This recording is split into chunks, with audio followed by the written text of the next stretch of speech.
Kalau ada orang suka adu domba, itu kan biasanya yang satu dirugikan, yang satu diuntungkan. Contohnya, dengarkan, no, Hengki biasanya wong adu domba itu mulutnya itu suka bohong. Sama Hengki itu laporan ke guru, bilang bahwa Siska itu beria, intinya elek ya. Yang Siska ambil Atip atau Kar ya, Siska ambil Atip atau Kar, diceluk guru Hengki, ditanya Siska dijelek-jelekan, nah ditambah-tambahi ya. Itu yang diuntungkan kan Atep, Siska dirugikan. Atep kan seneng karena diuntungkan sama Hengki. Nah, kamu jangan buru seneng. Suatu saat orang yang suka adu domba ini, walaupun sekarang menguntungkan kamu, suatu saat bisa mengadu domba yang merugikan kamu. Intinya orang yang punya sifat tidak jujur, walaupun sekarang menguntungkan, suatu saat bisa merugikan. Nah, akhirnya Atep temenan nang Hengki, percaya menang Hengki. Nah, suatu saat Atep pun akan dirugikan, walaupun sekarang diuntungkan. Coba dibaca yang nomor 2.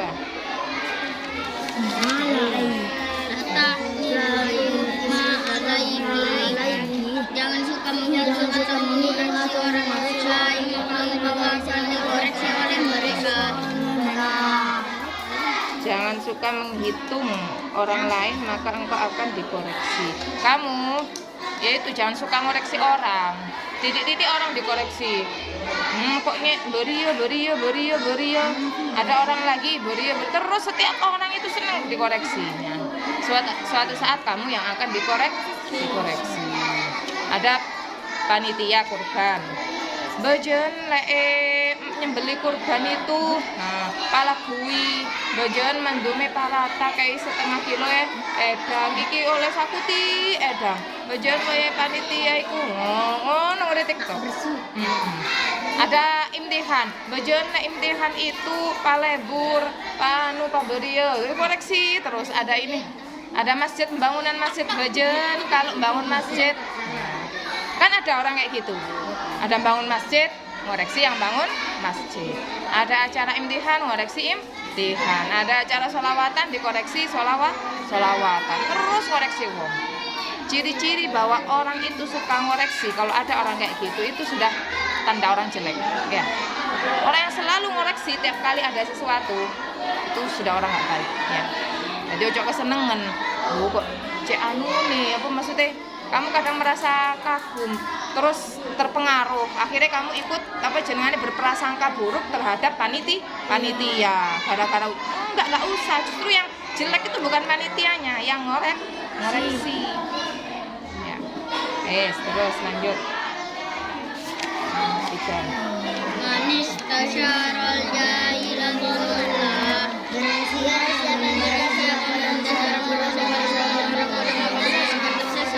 Kalau kamu musyawarah dengan orang bodoh tersesat, gimana ya? Lah namanya kalau sekolah ya nggak mungkin mesti campur, ada anak yang pintar, ada orang yang bodoh. Maksudnya ini, kamu kalau musyawarah besok dalam kondisi nggak sekolah, kamu punya permasalahan, bertanya dengan orang yang tidak ahli, maka kamu akan mendapat jawaban yang salah.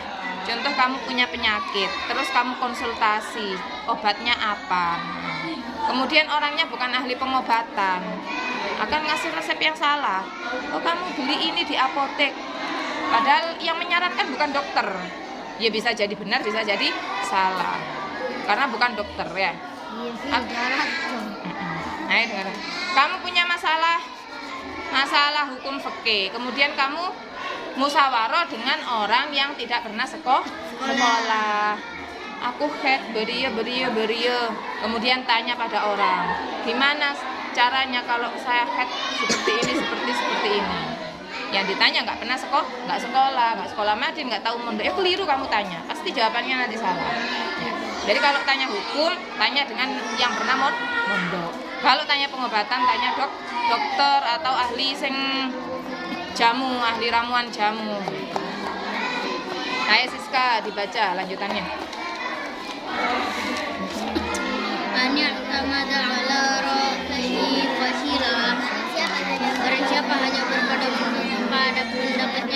maka dua akan gabung. Maka dia bukan dua. Dia akan Dua. dia. Ada dengan dua ya. Aku tak bisa dengan dua. Iya. Iya. Kalau kamu mengambil keputusan hanya dengan pikiranmu, itu akan banyak gagalnya, banyak salahnya. Contohnya apa? Contohnya melanjutkan sekolah. Kamu lulus SD atau lulus MTS, pengen sekolah ke SMK atau Alia, atau dari SD pengen sekolah ke MTS atau SMP. Kamu memutuskan sekolah ke Aliyah atau SMK hanya dengan angan-anganmu sendiri, ya, pikiranmu. Aku lebur ke SMK bisa bareng-bareng kanca, hanya berdasarkan keinginanmu, itu biasanya banyak salahnya. Keputusannya banyak salah. Seharusnya bagaimana? Kalau kamu memutuskan sesuatu yang penting itu harus musyawarah. Kalau sekolah, kamu musyawarah dengan guru ahli atau dengan orang tua. Kadang orang tua nggak mesti benar keputusannya. Terutama itu sekolah-sekolah yang tingkatan SMA. Kenapa? Karena sekolah tingkatan SMA itu adalah sekolah yang menyangkut keahlian khusus. Yang bisa mengarahkan kamu ke keahlian khusus itu biasanya guru sebelumnya.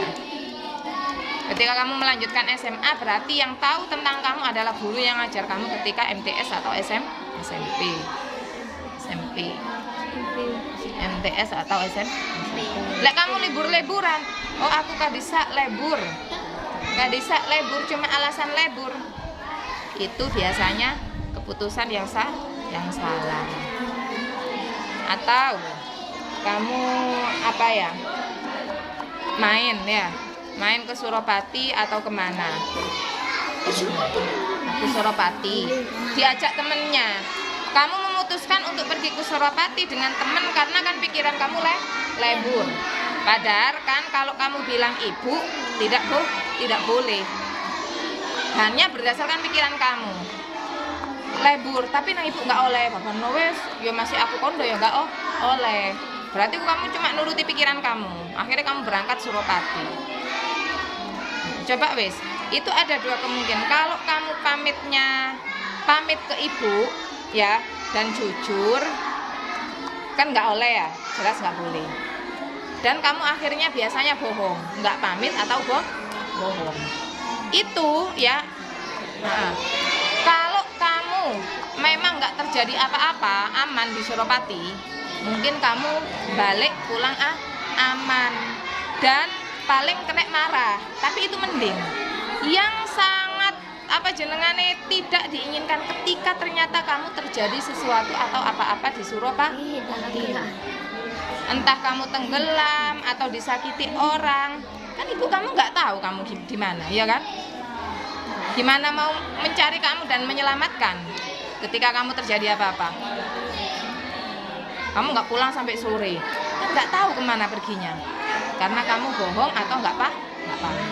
Itu bahayanya kalau anak-anak itu nggak terus terang atau nggak jujur dengan orang tua. Kalau ada apa-apa itu nggak bisa memberikan penyelamatan pertama. Yang kasus-kasusnya anak hilang itu kan diawali karena kebohongan. Ketemu orang temannya di Facebook, nggak bilang ibunya, nggak ada yang tahu pergi kemana, akhirnya sampai 2 hari 3 hari nggak tahu kemana, ya kan nggak tahu ibunya kemana, ya salahnya sendiri, apa jenengannya nggak pamit. Padahal yang sangat menginginkan kamu selamat itu yang pertama adalah orang tua. Nggak mungkin teman kamu, nggak mungkin pacar kamu. Ya, sing paling abot nang awakmu, itu orang tua nomor 1. Jadi kamu bohong sama orang tua itu kesalahan besar. Kalau terjadi apa-apa sama kamu, yang akan menolong kamu pertama itu pasti orang tua. Ya. Paham ya? Jadi jangan senang membohongi orang tua. Yang akan maju pertama itu orang tua, bukan siapa. Terus dilanjutkan. Mari tambahi 1 bab saja. Oh itu banyak. Innal karima akhlaqo mutahharatun. Sesungguhnya akhlak yang terpuji itu suci. Fadinu awwaluhu wal aqlu saniha. Agama itu pertama, akal itu nomor 2. Wal ilmu salisuha, ilmu nomor 3. Wal hikmu rabi'uha, malu itu nomor 4. Wal judu khamisuha, nomor 5 itu dermawan. Wal urfu sadisuha, nomor 6 arif, bijaksana. Wal birru sabi'uha, nomor 7 kebaikan. Wa sabru saminuha, kesabaran, nomor 8. Wa syukru tasi'uha, nomor 9 syukur. Wal linu ashiha, lemah lembut, nomor 10. Sifat mulia ada 10, itu maksudnya. Saya sambil lihat kondisi jam.